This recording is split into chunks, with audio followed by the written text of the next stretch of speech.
Charges have been filed against several men who plotted to kidnap Gretchen Whitmer, the governor of Michigan. Yeah. Is the president encouraging this kind of violence against his rivals?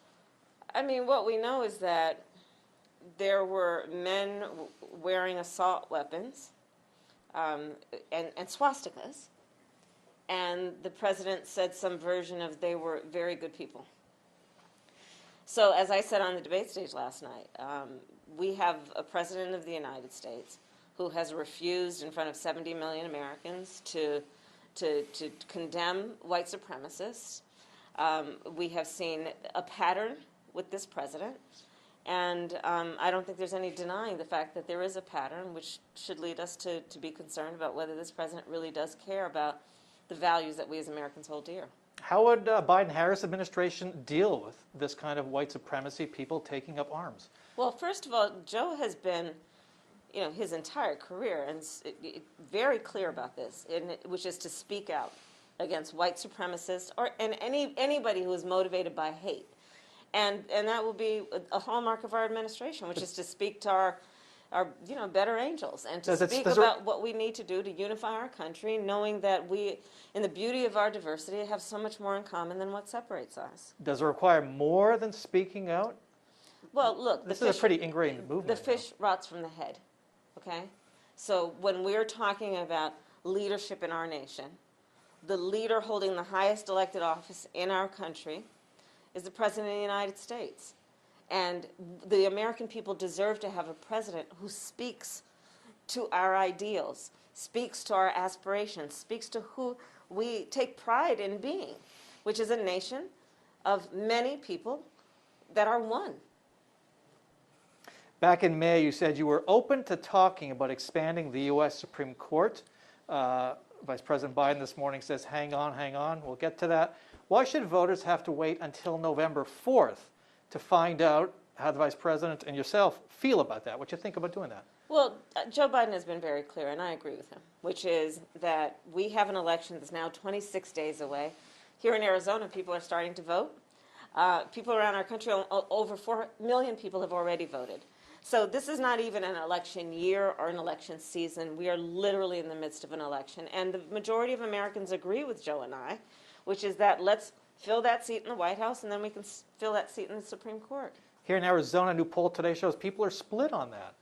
They're divided on that. Don't the ones, on the other side, don't they deserve to know how you feel about that? What I believe is that the people deserve that we go through a process of electing the next president and then making that decision. Will you be at the confirmation hearings for Judge Amy Coney Barrett? And if so, what is the most important question you want her to answer? I will be there. I serve on the Senate Judiciary Committee. And I'm going to talk about, the values that we hold dear. If the United States Supreme Court, for example, hadn't decided Brahm v. Board of Education, I wouldn't be here right now. You can go down the list of the important decisions that have changed the lives of the American people that have come out of that building, and so it is very important, and I'm going to take it very seriously. Are questions about her faith on or off the table? One's faith should never be the basis of supporting or rejecting a nominee, so that absolutely not. But any questions that are about bias, any questions that are about perspective on adhering to jurisprudence and precedent, of course. Your campaign is taking more COVID precautions than any campaign I've seen, much more than I think were taken last night at the debate. Did you feel safe on that debate stage and in that venue? Yeah, after we got the plexiglass, yes, I did. And I'm glad that the commission agreed that that was the right and smart thing to do. You were asked about Joe Biden's age and what kind of planning or conversations you've had. I'll ask the question a different way. What would your job description be under a President Joe Biden? Have you talked about that? Joe Biden and I are talking about the next 26 days, and we are not about to start measuring the drapes. So no conversations at all? I mean, would you be the vice president who goes to funerals, or the vice president who is the last one the president talks to? That we have talked about, and talked about that on day one.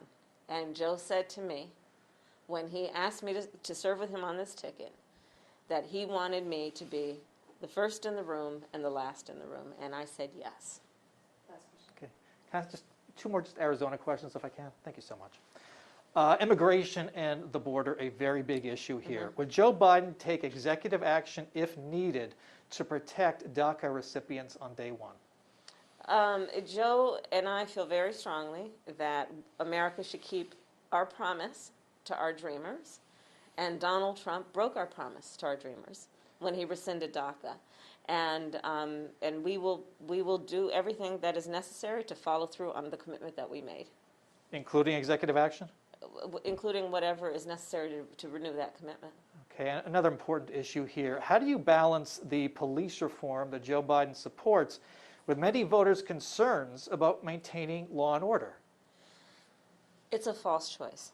Listen, I am a former career prosecutor, and I can tell you that we can value what we need in terms of police officers to be able to respond to and address crimes of violence, and we can also agree that there needs to be reform of policing, such as banning chokeholds and carotid holds, which would have saved the life of George Floyd.